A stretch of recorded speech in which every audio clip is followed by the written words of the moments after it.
Atos dos Apóstolos, capítulo 20. Irmão Sérgio, dá uma melhoradinha aqui para mim, porque eu estou ouvindo mais à frente que a... Versículo 28. Culto da palavra.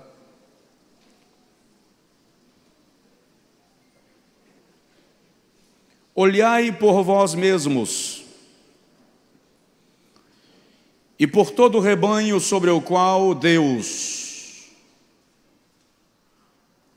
vos constituiu bispos ou pastores, para apacentardes a igreja de Deus, que Ele resgatou com o seu próprio sangue. Porque eu sei isto, que depois da minha partida entrarão no meio de vós lobos cruéis, que não pouparão o rebanho, e que dentre vós mesmos se levantarão homens falando coisas perversas. Em algumas versões está homens presunçosos, para atraírem discípulos após si.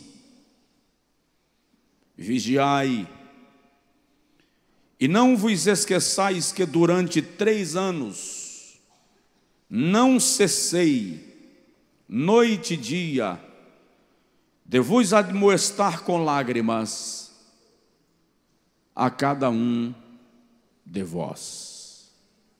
Dá para dizer amém? Olhai por vós, ou olhai por vós mesmos, e pelo rebanho sobre o qual Deus vos constituiu bispos. Em algumas versões está sobre a qual o Espírito Santo vos constituiu ministros, para apacentardes as ovelhas que Ele adquiriu com o seu próprio sangue. Porque eu sei que depois da minha partida entrarão no meio de vós lobos cruéis, que não pouparão o rebanho.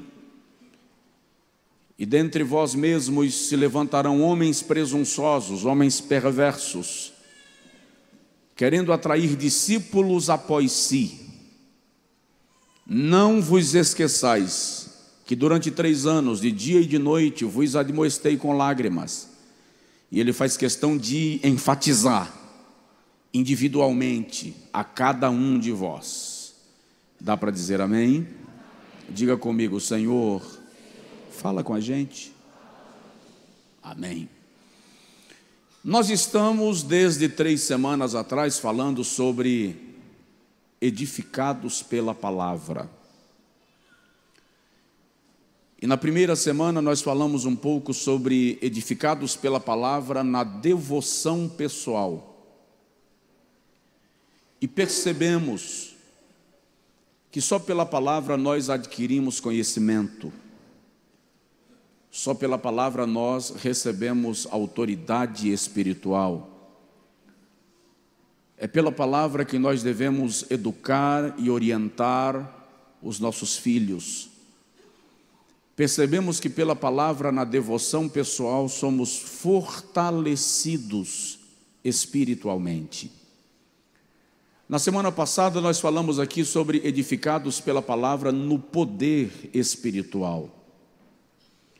E percebemos que nenhum poder espiritual é de fato poder se não for procedido da palavra, se não vier da palavra. Percebemos que o poder espiritual é exercido pela palavra, porque a palavra gera autoridade e nos ensina como viver e desfrutar da essência e da excelência deste poder espiritual, de modo que ambicionar o poder sem buscar o conhecimento é como entregar uma arma automática na mão de alguém que não foi treinado para manuseá-la, vai se ferir. É preciso conhecer a palavra para viver a experiência do poder espiritual. Tem alguém aí? Vocês estão me ouvindo bem? Estão me ouvindo bem? Amém. Hoje eu quero falar um pouco sobre edificados pela palavra no combate às heresias. no combate aos falsos ensinos. Eu ouso dizer de vez em quando que eu não sei se há no mundo um solo mais fértil às heresias do que o Brasil. É incrível como as inovações ganham força no nosso território. Talvez pelo nosso temperamento e personalidade, nós somos um povo muito eufórico, muito afoito também e muito receptivo. Então, tudo que vem como novidade, com estardalhaço, com barulho, a gente abraça, quando na verdade a Bíblia nos admoesta sempre a examinar tudo. Examinai tudo, retende o que é bom. Dá um toque no seu vizinho e fala com ele, examine.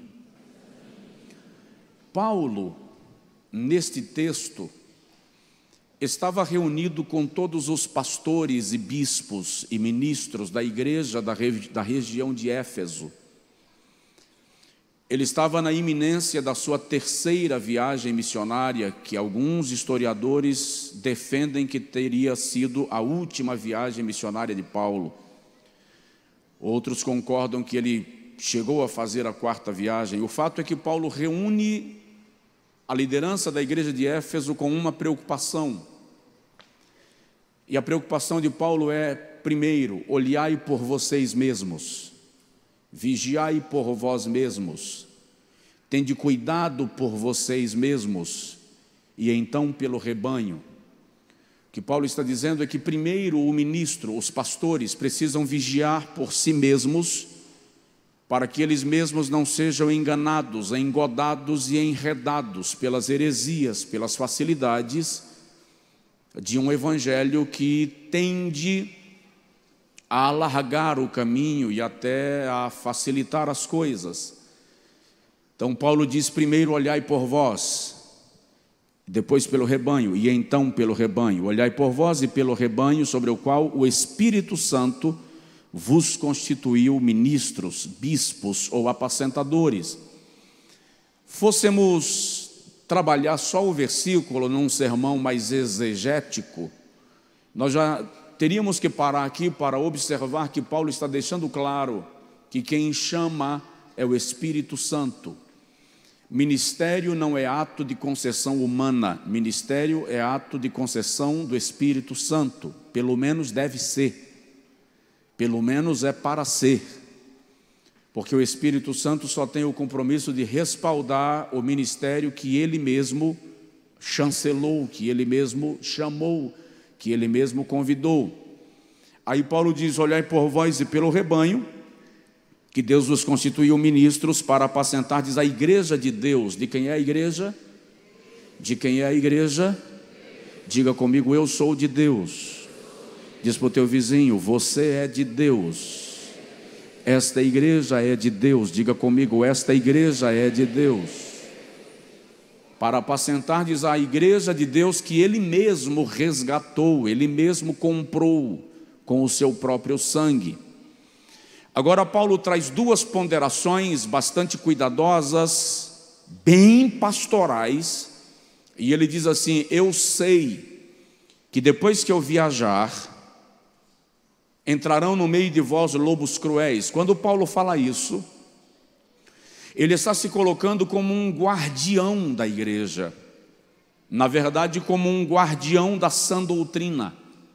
Por isso que ele diz, quando eu viajar, depois da minha partida, entrarão no meio de vós lobos cruéis. Ele está se colocando como um guardião da doutrina, e como ele vai viajar, ele está passando esta responsabilidade para os ministros, dizendo, olhai por vocês e pelo rebanho, porque depois que eu partir, entrarão no meio de vós lobos cruéis que não pouparão o rebanho, que não terão pena do rebanho, que não serão cuidadosos com o rebanho.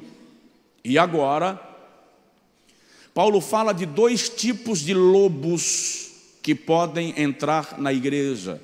Eu acho essa palavra muito dura de Paulo, mas lá vai. Primeiro, Paulo fala de um lobo que vem de fora para dentro. É um lobo estranho. Entrarão no meio de vós lobos cruéis. Diga comigo, o primeiro lobo vem de fora. Aí Paulo diz que o segundo grupo de lobos não vem de fora, já está aqui dentro. E dentre vós mesmos se levantarão homens perversos, homens corruptos, falando coisas perversas, não para pastorear a igreja para Deus, mas fazendo discípulos para si mesmos. Por isso que eu acho a frase muito dura, porque Paulo está dizendo que heresias brotam dentro da própria igreja. E é interessante observar que o lobo que vem de fora é fácil perceber, porque ele é estranho, ele não fala a nossa língua, ele não se parece com a gente. Mas o lobo que já está aqui dentro é nosso, já é familiar, fala como a gente fala, conhece os nossos hábitos, de modo que eu ouso dizer que o lobo de fora é menos perigoso do que o lobo de dentro. É por isso que por 2 vezes Paulo diz, vigiai, no versículo 28, e lá no último versículo 31, o último que nós lemos, ele diz, vigiai. Dá um toque aí no seu vizinho e diz para ele, vigiai. Isso é muito importante. Agora, vamos entender o que Paulo está querendo falar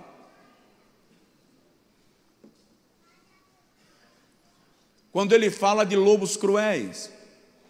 Não dá para eu ler ou citar todas as referências acerca do assunto, mas Paulo está dizendo que pastores e ministros são guardiães da igreja de Deus, episcopos, ou aquele que guarda, aquele que pastoreia, aquele que supervisiona. Quando ele fala de lobos cruéis, Paulo está se referindo aos falsos ensinadores ou aos falsos ensinamentos. Por 14 vezes nos seus discursos, Jesus chamou os escribas e fariseus de lobos. Por 14 vezes, Jesus chamou os falsos mestres da palavra de lobos enganadores. Só para citar alguma referência, vamos dar uma lida aí no Evangelho segundo Mateus, capítulo 7, versículo 15, quando o Senhor Jesus, falando desse assunto, declara: acautelai-vos, porém, dos falsos profetas, que vêm até vós, vestidos como ovelhas, mas interiormente são lobos devoradores.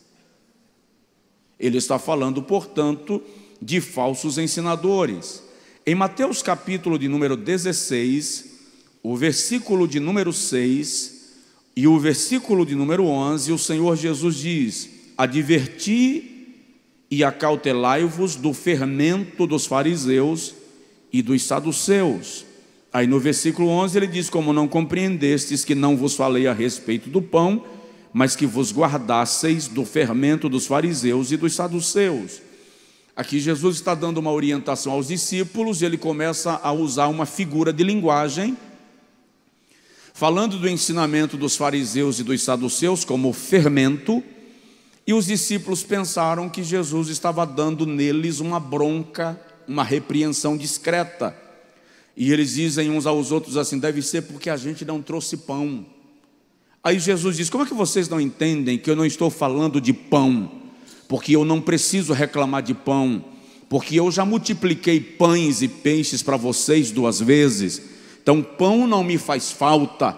Eu estou ensinando a vocês sobre a doutrina e os ensinamentos dos escribas e dos fariseus. E aí Jesus está chamando de fermento para dizer que um pouco daquela falsa doutrina dos fariseus e dos saduceus era capaz de comprometer todo o ensinamento do Evangelho.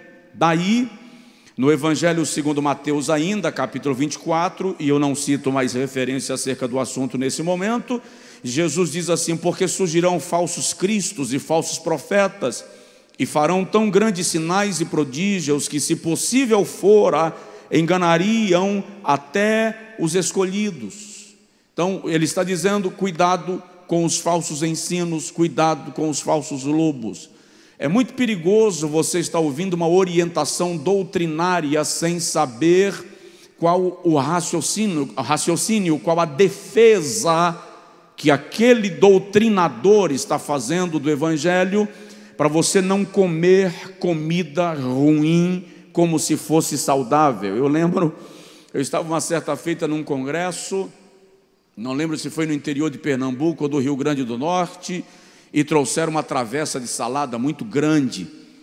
E como eu gosto muito de salada, eu fui para a travessa de salada, mas eu fui bem discreto, afinal de contas tinha uma fila atrás de mim. Então eu peguei um pouquinho da salada e coloquei lá, mas o irmão que veio depois de mim não usou de tanta discrição, e ele quase divide a travessa de salada só para ele. Pegou toda, quase toda, e foi para a mesa, porque eu gosto de salada e papapá. Irmão, na terceira vez que ele levou o garfo à boca, as lágrimas gotejavam. Alguém resolveu fazer uma pegadinha e era molho de pimenta.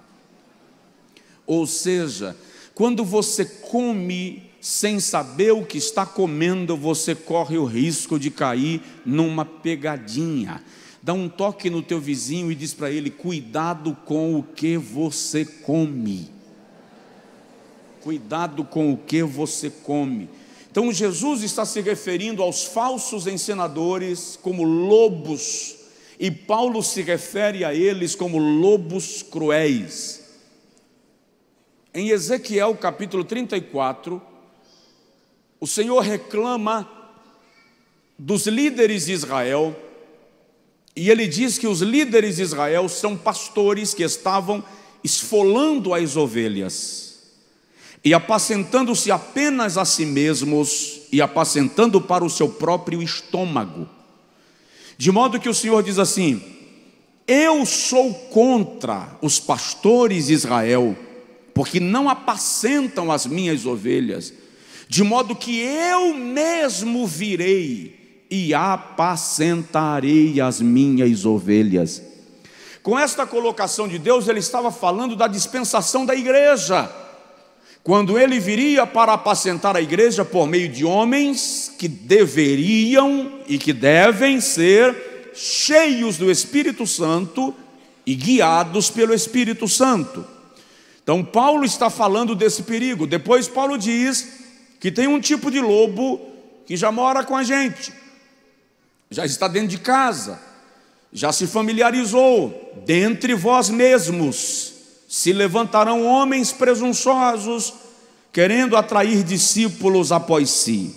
Primeira carta de Paulo a Timóteo, capítulo 1, versículo de número 6 e versículo de número 7, Paulo diz assim: do que, desviando-se alguns, se entregaram a vãs contendas, querendo ser doutores da lei, e não entendendo nem o que dizem, nem o que afirmam. Aqui Paulo está falando de gente que era conturbadora da igreja, que gostava de polemizar as coisas, e que nem sabiam do que estavam falando, mas se sentiam na condição de se colocarem como mestres da igreja, conduzindo a igreja por um caminho duvidoso, de doutrina duvidosa.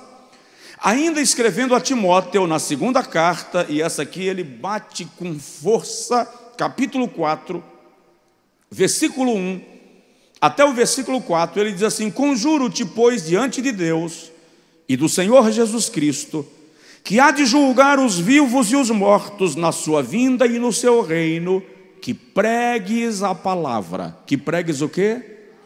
Que pregues o quê? Vou repetir: que pregues o quê? Pregues a palavra. Dá um toque no vizinho, fala com ele: a palavra. E Paulo diz assim: instes em tempo e fora de tempo, redarguas, repreendas, exortes com toda longanimidade e doutrina. Ou seja, faz tudo isso com paciência e com doutrina. Aí no versículo 3 ele diz: porque virá tempo que não suportarão a sã doutrina, mas, tendo comichão nos ouvidos, amontoarão para si doutores conforme as suas próprias concupiscências. Ou seja, preferirão ouvir ensinadores que concordem com as suas concupiscências. E no versículo 4 ele diz: e desviarão os ouvidos da verdade, voltando às fábulas. Estamos num tempo, estamos numa época em que a igreja, lamentavelmente, tem uma certa facilidade de ouvir, de aplaudir fantasias, heresias, invencionices. Mas quando a questão é a palavra de Deus, o número daqueles que estão dispostos a ouvi-la e recebê-la é reduzido. Mas Paulo diz: pregues a palavra. Na terceira epístola de João, versículo de número 9, João diz assim: tenho escrito à igreja, mas Diótrefes, que procura ter entre eles o comando, o primado, não nos recebe. Aqui Paulo está falando de alguém que havia, Paulo não, João, de alguém que havia na igreja e que queria o comando a qualquer custo, e por isso não permitia que João ensinasse à igreja a palavra. É aquilo que Paulo chama de homens perversos, que se levantam no meio do povo de Deus para fazer discípulos, não para Deus, mas para si. Ou seja, querem cativos da sua própria filosofia, cativos da sua própria pregação. E a igreja precisa ser edificada na palavra para combater as heresias deste tempo. É óbvio, eu sei que o que eu estou falando não é tão empolgante, e eu sei que o que eu estou falando pode até beliscar algumas convicções, mas presta atenção numa coisa: no céu não entra com ingresso, no céu não entra com arranjo. A única forma de chegar no céu é por meio da obediência à palavra de Deus. Estou num tempo, eu disse aqui outro dia numa escola dominical, que nós estamos no tempo mais perigoso da história, porque já tentaram destruir a Bíblia e não conseguiram. Já tentaram torná-la desacreditada por meio de pesquisas e não conseguiram. E agora, a arma que o diabo inventou foi a própria igreja questionando a Bíblia. Os próprios cristãos colocando a Bíblia em dúvida. Por isso que eu digo sempre, essa semana lá no Impacto, estávamos almoçando e uma adolescente estava na minha frente e ela disse assim: por isso que eu falo como o pastor Josué, na Bíblia o que eu entendo eu prego, o que eu não entendo eu creio.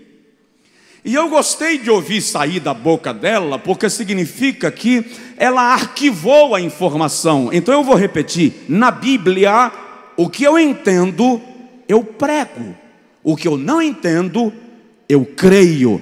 Porque eu creio nela como a palavra de Deus, inegociável, poderosa, viva e eficaz, mais penetrante do que uma espada de dois gumes. É a palavra de Deus. Vamos lá. Vamos observar um pouco no culto desta noite como conhecer os falsos ensinadores. Como identificar os falsos mestres desse evangelho de banana. Peguei pesado agora, né? Primeiro, os lobos cruéis, os homens perversos, dos quais Paulo se refere. Como identificá-los? Discernindo o caráter do indivíduo.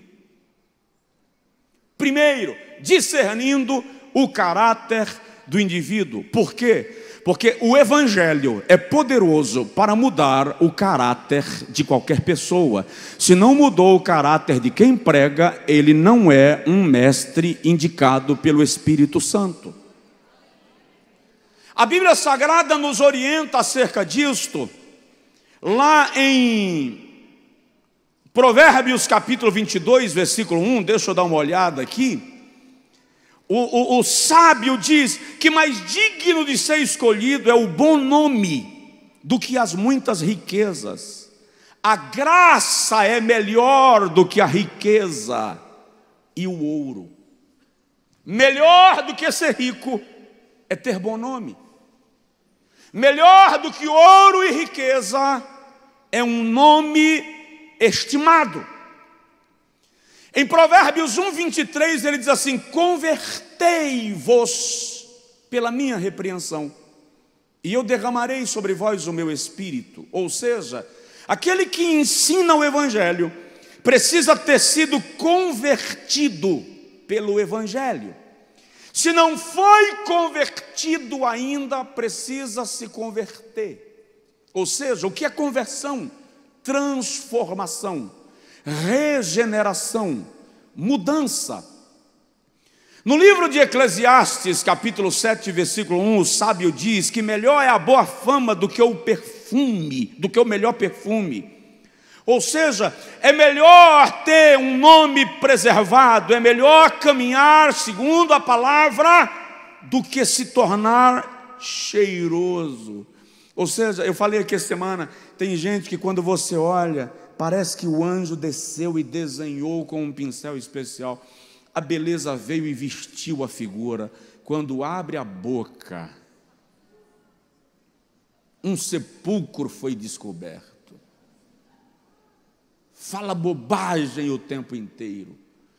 Lamentações capítulo 5, versículo 21.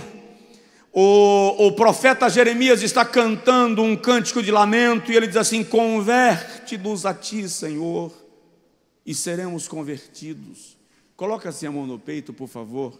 Diga comigo: Senhor, me converte. Aleluia. Quando minha mãe dizia assim: vai se converter, menino, aquilo era um xingamento para mim. Eu era adolescente, jovem, e minha mãe tinha uma mania de tudo que eu fazia, ela mandava me converter. Eu ficava muito chateado com aquilo. Mas depois eu comecei a perceber que conversão é uma experiência contínua. Dá um toque assim no vizinho, fala com ele: você não é obra terminada. Nós não somos obra terminadas. Então nós precisamos todo dia experimentar um processo de transformação. Quer conhecer um mestre, falso ou não? Discirna o caráter do indivíduo. Olha Mateus capítulo 7, versículo 16, como Jesus pega pesado aqui. Pelos frutos os conhecereis.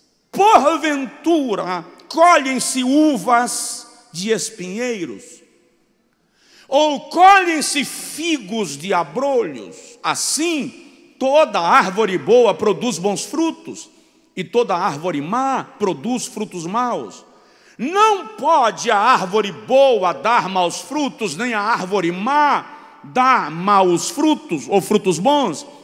Toda árvore que não dá bom fruto, corta-se e lança-se no fogo. Portanto, pelos frutos os conhecereis.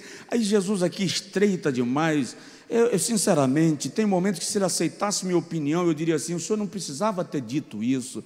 Mas olha o que ele diz aqui no versículo 21. Nem todo aquele que me diz Senhor, Senhor, entrará no meu reino, mas aquele que faz a vontade do meu Pai que está nos céus.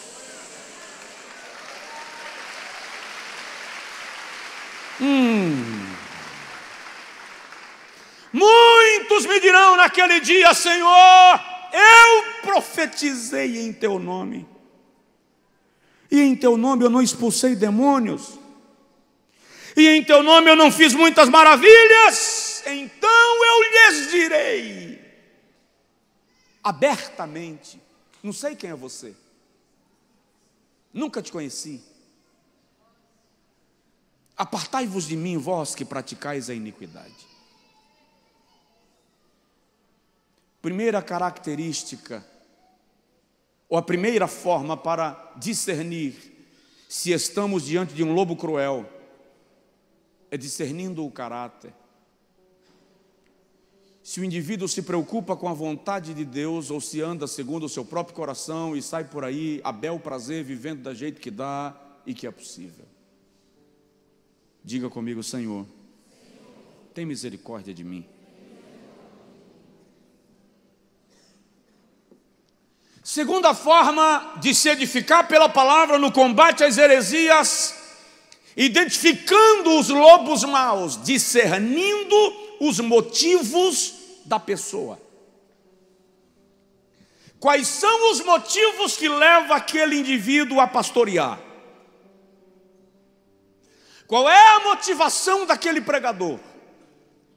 Qual é a motivação daquela igreja? Eu acho que Deus vai analisar muito mais motivação do que resultados. Porque a motivação é a essência que nos move, é a força que nos impulsiona. Então, uma pergunta: a motivação do indivíduo é honrar a Cristo? Quem é honrado na igreja que você congrega acima de tudo e de todos? Cristo. Eu lembro de um episódio, de uma ilustração que eu li certa feita, de um irmão, e era um irmão moreno, e ele queria congregar numa igreja que era racista. E diz que ele foi conversar com o pastor da igreja para congregar lá, e o pastor falou assim: eu acho melhor você desistir, que a minha igreja não admite membros, pessoas da sua cor congregando aqui. Outros já tentaram e não conseguiram. O irmão falou: eu vou orar e vou conseguir congregar aqui. O pastor disse: então ora. 15 dias de oração, o irmão voltou e disse: pastor, orei. Se aí, Deus falou comigo. Falou o quê? Falou para eu desistir. Aí o pastor disse: está vendo? Até Deus reconhece a dificuldade. O irmão falou: mas Deus me falou outra coisa. Falou o quê? Mandou eu desistir e me disse que até ele tentou congregar na sua igreja e não conseguiu.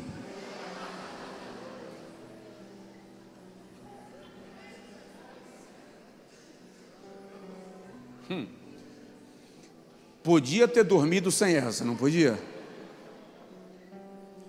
Qual é a motivação do mestre, do pastor e desta igreja? Cristo é honrado aqui. Não mais vivo eu, Cristo agora vive em mim. Filipenses capítulo 1, versículo de número 20, o apóstolo Paulo diz assim: segundo a minha intensa expectativa e esperança, expectação e esperança, de que em nada serei confundido, antes com toda a confiança, Cristo será glorificado no meu corpo, seja pela vida, seja pela morte. Se a motivação do indivíduo não for honrar a Cristo, ele não resiste ao crivo do Espírito Santo como um ministro indicado pelo Espírito Santo. Segundo, se estamos discernindo o motivo da pessoa para saber se ele é um lobo cruel, precisamos observar se o seu propósito inclui levar a igreja à santificação. Todo pastor chamado pelo Espírito Santo, todo pregador, mestre, ensinador chamado pelo Espírito Santo, tem como meta levar a igreja à santificação, e para isso, de vez em quando, ele vai precisar confrontar o pecado. Tem mensagem que vai ser pregada que você não vai gostar, porque ela vai mexer num cascão de uma ferida que está coberta e ninguém viu. Por que isso?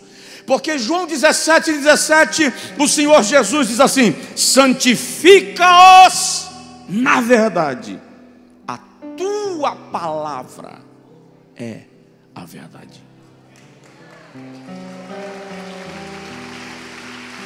Segunda carta aos Tessalonicenses, capítulo 4, versículo 3, Paulo diz assim: e esta é a vontade de Deus para convosco, a saber, a vossa santificação.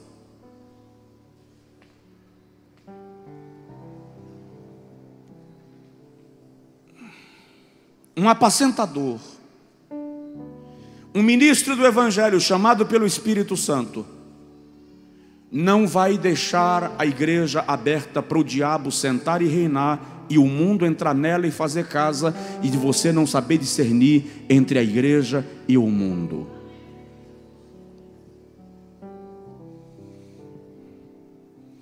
Significa que as pessoas aí fora precisam olhar para nós, e sem eu precisar de uma carteira de membro, ela saber, pela minha conduta, pelo meu proceder, pelo meu comportamento, que eu sou servo de Deus. Olhe nos meus olhos, olhe para cá. Isso acontece com a gente. As pessoas nesta cidade sabem que a gente é crente sem a gente precisar chegar dizendo que é crente.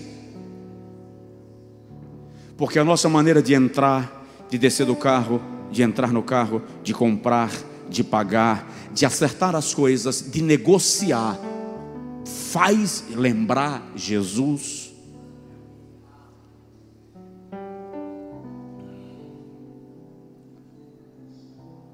Tem alguém aí? Estou terminando esse tópico.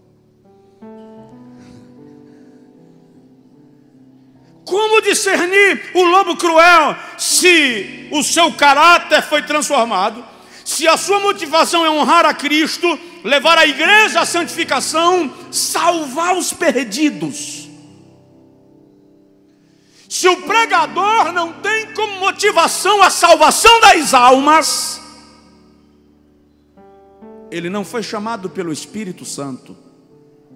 Paulo diz aos Coríntios, primeira carta, capítulo 9, salvo engano é o versículo 19, ele diz: fiz-me tudo para com todos, a fim de por algum meio salvar alguns.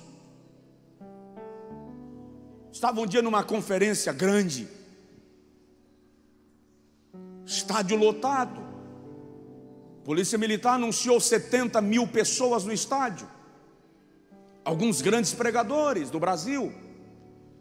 Terminou o culto, fomos jantar, e um pregador muito importante no cenário brasileiro disse assim: meu ministério não é para ganhar almas, Deus não me chamou para ganhar almas.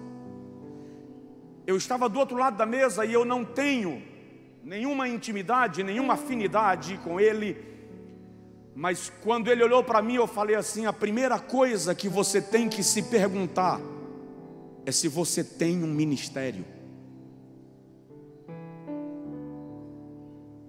Porque se a proposta não é ganhar almas, não tem proposta. Vinde após mim e eu vos farei pescadores de homens. Dá uma sacudidela de leve no teu vizinho, fala com ele: você é um ganhador de almas.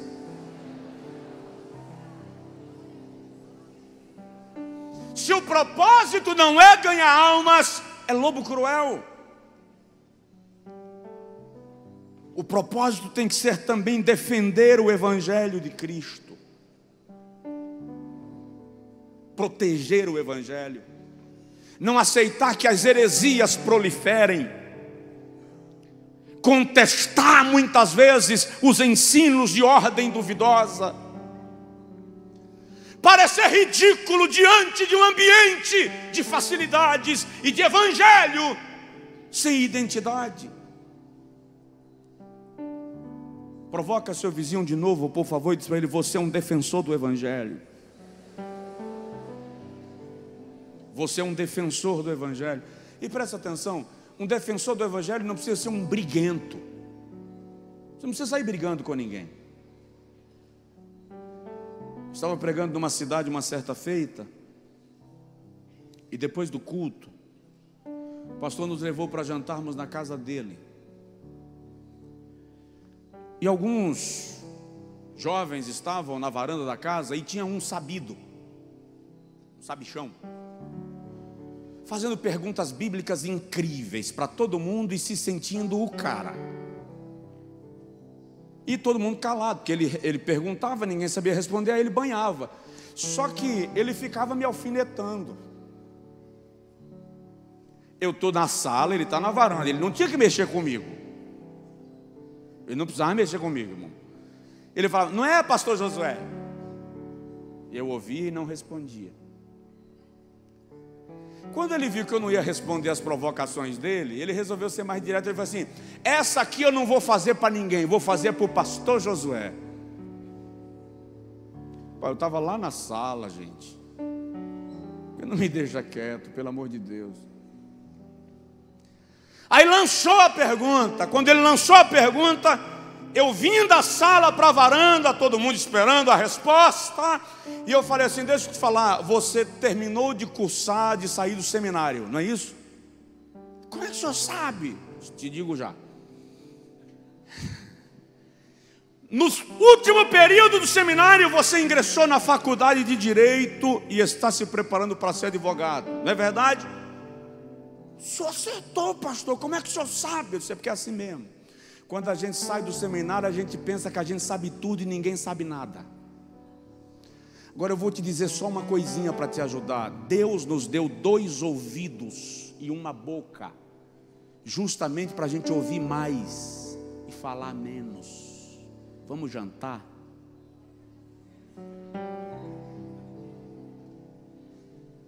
Uma das coisas que o evangelho causa em nós é descascar a vaidade. O evangelho não te dá ousadia de você se sentir além daquilo que você realmente é. Quando você encontrar um indivíduo vaidoso, jactancioso, orgulhoso, olhando para os outros de cima para baixo, ele ainda não experimentou o poder do evangelho na sua natureza. Porque o evangelho revela que Deus é grande, Deus é rei, Deus é Senhor. E nós, servos, filhos amados, igreja, noiva do Cordeiro, membros de um corpo. Então, como identificar um defensor da fé? Primeiro, é convertido a Cristo. Pergunta aí para o seu vizinho: você é convertido? Você sabia que tem gente na igreja que não se converteu ainda? Você sabia que tem gente no púlpito que não se converteu ainda? Deixa eu descer, porque no púlpito só tem eu agora.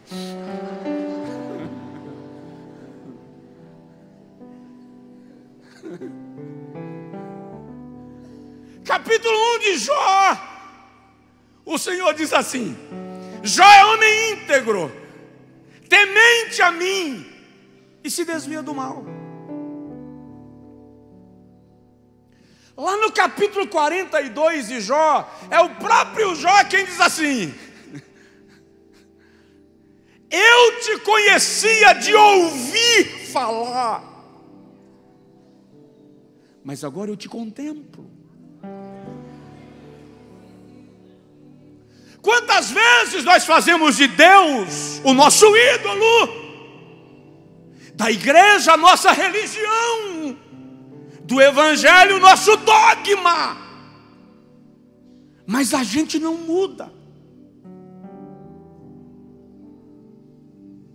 Os discípulos estavam andando com Jesus já há alguns anos, E quando Jesus está no barco e diz assim: vento, aquieta-te, mar, acalma-te, e tudo se fez bonança, eles olham uns para os outros e fazem assim: quem é esse camarada? Quem é ele? Andavam com Jesus e não sabia quem ele era. Eu desenvolvi um hábito, é meu, é pessoal. Quando eu entro no avião, num ônibus, sento na igreja, onde for, eu olho no rosto de quem está do meu lado, identifico o rosto, e se eu tiver a oportunidade, eu pergunto o nome. Estou querendo fazer amizade? Não necessariamente, mas às vezes eu tenho a sensação que quem está sentado do meu lado é um agente do céu, e eu sequer prestei atenção nele, e pode ser que ele tenha vindo simplesmente para me liberar uma palavra de bênção. Você precisa saber quem é Jesus, para você não ficar na igreja a vida inteira e não o experimentou, não o sentiu. Pessoas que desviam da igreja pelo simples fato de que se decepcionaram, alguém lhe tratou mal, porque houve um escândalo, porque flagrou que o pastor daquela igreja cometeu um delito. Não quero mais ser crente, estou decepcionado. Isso é porque você não conhece a Deus ainda. Quando você conhecer a Deus, você vai perceber que a sua fé não está no pastor, sua fé não está na placa, sua fé não está no diácono, sua fé não está no irmão que te tratou mal. A sua fé está naquele que deu a sua vida na cruz do Calvário por mim e por ti.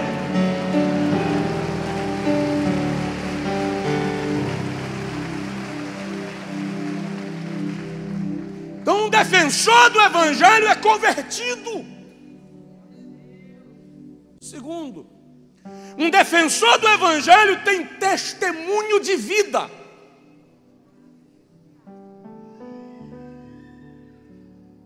Conheço um camarada. Quem já ouviu aqui piadas de seu Lunga? Levanta a mão. Seu Lunga. Eu conheço um camarada que ele é seu Lunga pentecostal. Vai ser grosso assim lá na casa dele, com a mulher e os filhos dormindo, para ser grosso com as paredes. E todas as pessoas que vinham me falar daquele indivíduo falavam mal. E um dia eu disse: um dia eu vou ter a oportunidade de ouvir esse cara. Terminou um congresso por aí, ele era um dos pregadores, e eu falei com ele: eu estou precisando conversar contigo.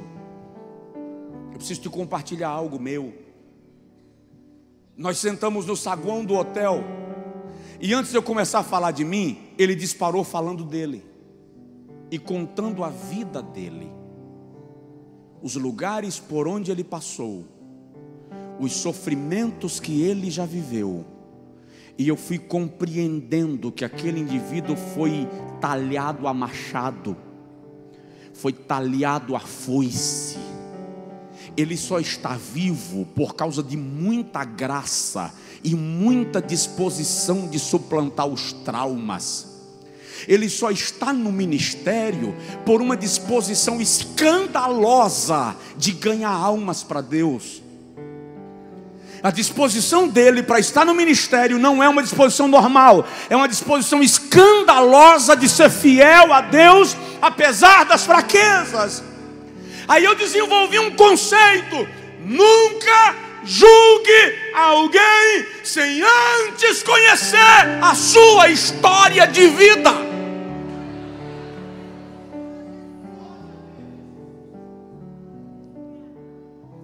Conheça os caminhos por onde ele passou. Identifique as suas marcas. Porque muitas vezes são pessoas cicatrizadas, machucadas pela vida. Aí você diz assim: não sei como Deus usa fulano. Sabe não?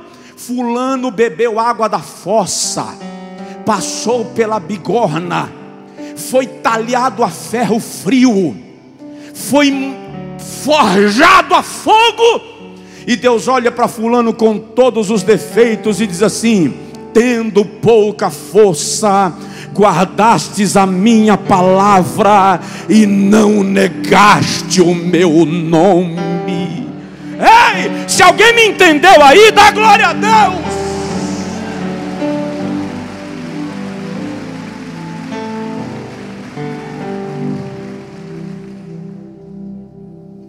Você não sabe quantas vezes ele teve que levantar para estar em pé. Então, um indivíduo que é defensor do Evangelho tem testemunho de vida, tem testemunho pessoal. Pedro chama isso em Atos 6,3 de boa reputação. Paulo chama isso em Colossenses 4 de bom testemunho dos que estão de fora.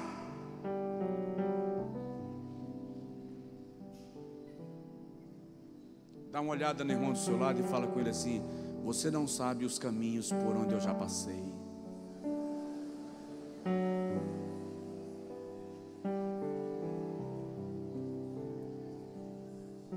Ei, essa pessoa que está sentada do seu lado pode ser uma pessoa marcada pela vida.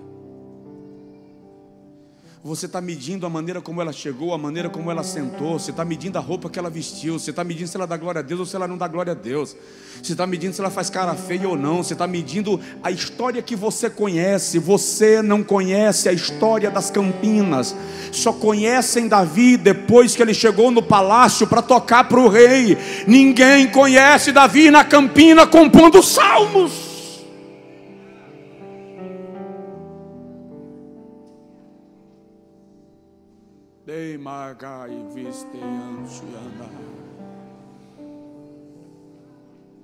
Como conhecer um defensor da fé? Ele é conhecedor das Escrituras. Como defender a fé sem conhecer as Escrituras? 1 Timóteo, 2 Timóteo, capítulo 2, versículo 15. Procura apresentar-te a Deus. Segunda, procura apresentar-te a Deus aprovado,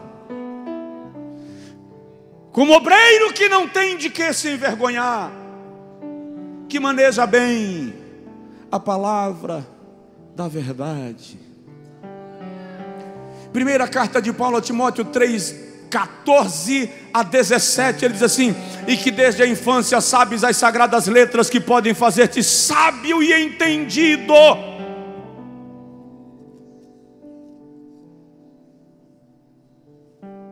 Segunda Timóteo 3. Toda a Escritura é divinamente inspirada e proveitosa para ensinar, para redarguir e para corrigir a injustiça, a fim de que o homem de Deus seja perfeitamente preparado para toda boa obra. Um defensor da fé precisa conhecer a palavra de Deus.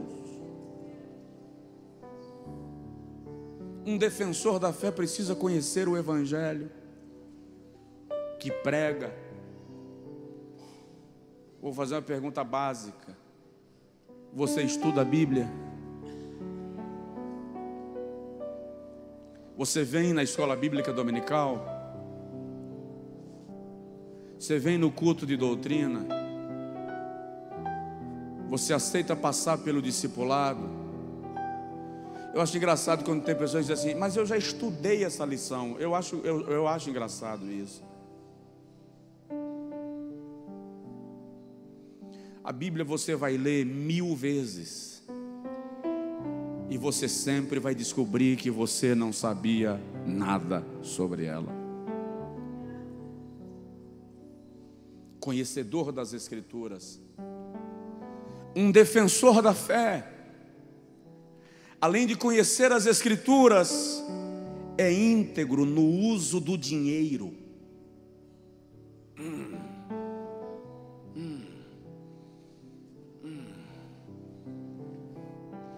Um defensor da fé não usa o que é do reino como se fosse seu. Um defensor da fé não mete a mão na panela do altar como faziam os filhos de Eli. Um defensor da fé não arrebata o cordeiro da oferta antes de chegar no altar para levar para a sua própria diversão. Um defensor da fé sabe que dinheiro de ofertas e dízimos é dinheiro consagrado ao Senhor.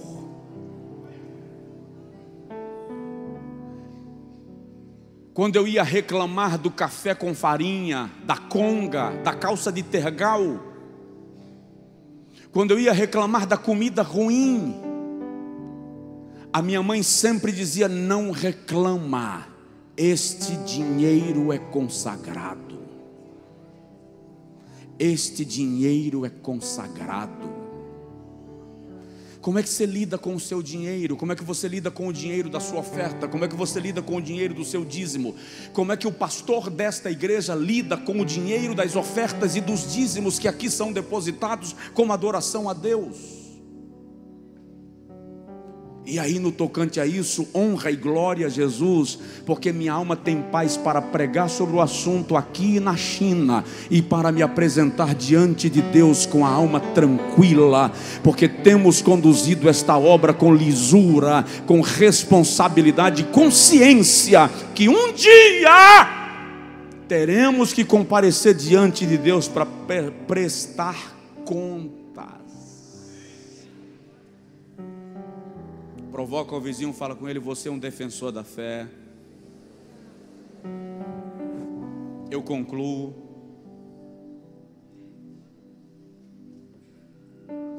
Um defensor da fé orienta com mansidão.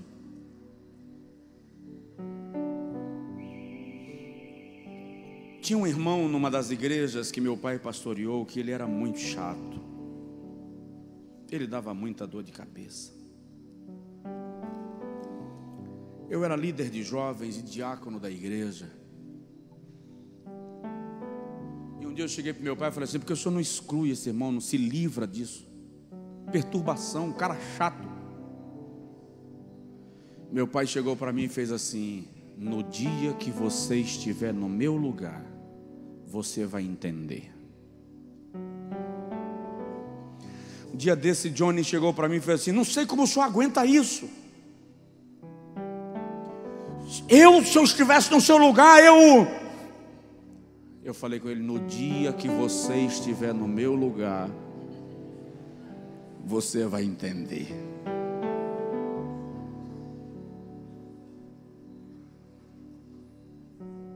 Tem coisas que o Josué homem não suportaria nem a metade. Eu me conheço. Eu sei a fera domada dentro de mim. Mas quando a fera quer rosnar, o domador diz assim: calma. Mansidão. Olha o que Gálatas capítulo 6 versículo 1 diz acerca disso. Irmãos, se alguém for surpreendido em algum pecado, vós que sois espirituais, encaminhai, cuidai, zelai do tal com espírito de mansidão. Ei, não se trata um guerreiro ferido com violência. Não se trata um irmão que pecou com grosseria. Não se pega um doente da maca e joga na cama. Tem que cuidar com zelo. É por isso que Paulo diz: eu sofro dores de parto por vós, até que Cristo seja gerado em vós. Ei, eu já precisei negociar com um pistoleiro que estava vindo matar um irmão, membro dessa igreja, porque ele mexeu com a mulher de outro homem. E quando ele soube que ele estava marcado para morrer, ele veio para o gabinete. E eu liguei para o marido da mulher em outro estado para convencer o marido a cancelar a nota de morte. Quando eu consegui cancelar, convencer o marido, ele diz assim: pastor, tudo bem, por mim não tem problema, já vi falar no senhor, sei que o senhor já pregou aqui na minha cidade, mas eu já paguei 50% para o cara que vai fazer o serviço, agora o senhor convence ele. Eu disse: me dá o número.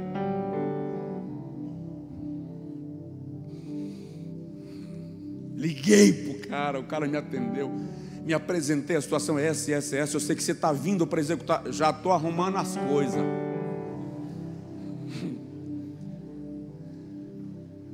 Quando o cara disse assim: tá bom, pastor, quando o senhor vier pregar na minha cidade, o senhor me fala que eu quero conhecer o senhor, que eu quero ver o senhor pregando também. Conheci, fui pregar lá, conheci. Depois que você desliga o telefone, você ora pelo cara, vai lá conversar com a mulher dele, para apaziguar a situação em casa. E o filho dele, que não falava mais com ele, não pedia a bênção, não respeitava ele, você vai sentar com esse menino para mostrar para esse menino que ele é pai, que ele precisa ser honrado como pai, apesar de ter desobedecido como marido, como homem de Deus. E tudo isso tem que ser feito pacientemente, diligentemente, com mansidão, aquela mansidão que dá vontade de... mas manso. Para de tratar o ferido com a tua religiosidade.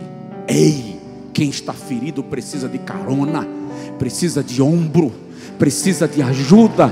Quem está doente precisa de remédio. Deus não nos pôs como juízes, Deus não nos pôs como delegados espirituais. Nós somos sacerdotes, intercessores, mediadores, instrumentos de cura. Eu te digo que Deus quer usar você para restaurar alguém através da sua vida.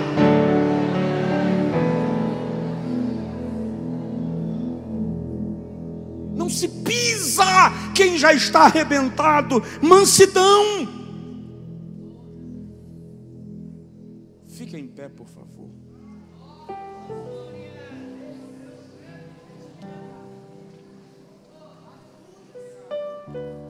E nisto eu preciso dizer: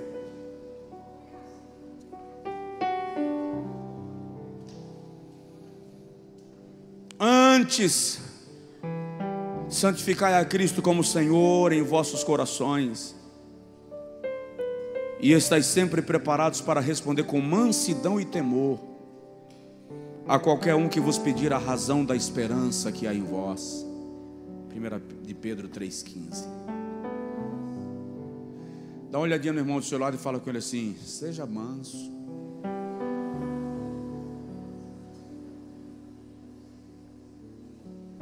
Olhe nos meus olhos. Não confunde mansidão com covardia não, tá?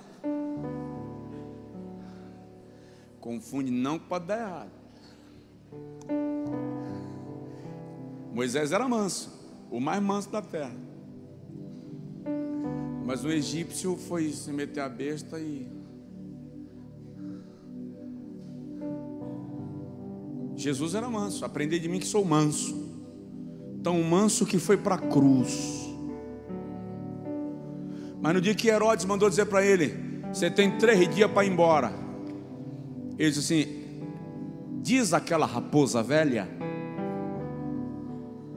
que eu fico aqui hoje, amanhã, e no 3º dia serei crucificado. A mansidão de Jesus não fez ele ter medo de Herodes. Jesus era manso. Aprendei de mim que sou manso. Mas um dia entrou lá no templo com os caras bagunçando a casa do pai e fez vou nem contar nenhum testemunho dessa mansidão para vocês, nenhum testemunho meu, porque senão você pode... Só ora e diz assim: Jesus, continua trabalhando no meu pastor. Seja manso. Responda com brandura. E eu concluo dizendo que um defensor da fé precisa ser apaixonado pelas vidas que Deus coloca diante dele. Amar você, para mim, é uma missão.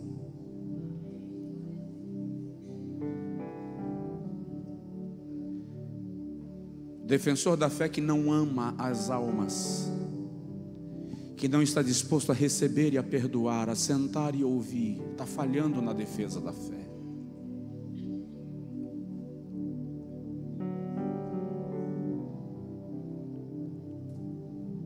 É preciso amar a pessoa do seu lado, é preciso amar aquele irmão que falhou. Quer saber? É complicado para valer, mas você tem que amar até aquela pessoa que te causou um mal.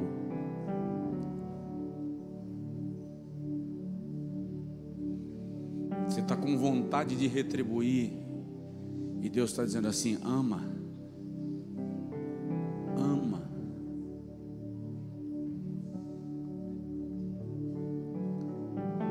Eu quero orar contigo esta noite. Nós estamos sendo edificados pela palavra no combate às heresias, mas o combate à heresia precisa ser por amor às pessoas, por amor às almas, por amor à igreja e ao rebanho do Senhor. Deixa eu orar contigo. Peça a Deus para proteger sua mente e seu coração de ensinos duvidosos.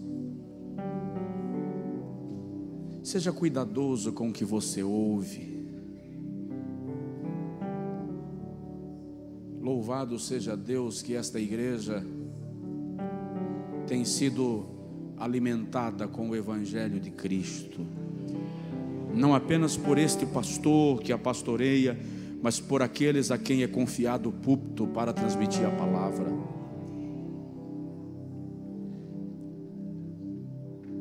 Agradeça a Deus por isso. E diga ao Senhor: me protege dos falsos ensinos, me protege das heresias, me protege dos lobos cruéis, me protege dos homens perversos e enganadores, me guarda do evangelho distorcido, me guarda das pregações sem Bíblia, me guarda do evangelho sem Cristo, do cristianismo sem cruz. Nos guarda, Senhor, desse liberalismo maluco que o mundo está vivendo. Nos guarda, Senhor, de nos tornarmos uma igreja clube. Guarda-nos, Senhor, para que não nos tornemos uma igreja boate. Guarda-nos, Senhor, para que não nos tornemos cristãos de um evangelho light. Guarda-nos, Senhor, para que a gente não comece a brincar com a própria salvação que foi adquirida na cruz. Guarda-nos, Senhor, para que em nome das nossas convicções não atropelemos os teus princípios. Guarda-nos, Senhor, para que em nome das nossas conveniências não ignoremos a tua vontade. Guarda-nos, Senhor, para que em nome da religião não nos tornemos juízes daqueles que falham e que tropeçam. Guarda-nos, Senhor, para que em nome de uma santidade humana não esqueçamos da santidade bíblica. Guarda a mente e o coração dos pastores desta igreja, para que em nenhum momento eles se arrisquem a sair daquilo que está escrito. Guarda-nos, Senhor, de entregarmos os púlpitos para aqueles que não são comprometidos com o Evangelho, os paroleiros de plantão, aqueles que buscam popularidade e não a santificação da tua igreja, porque esta igreja é uma vinha, esta igreja é uma vinha, e esta vinha é do Senhor, e só pode cuidar da vinha quem é da família de Deus. Eu quero pedir agora, Senhor, envolve o teu povo em comunhão, em graça, em alegria no Espírito, tranquilidade no Senhor. Acende em nós a chama da tua presença, em nome de Jesus.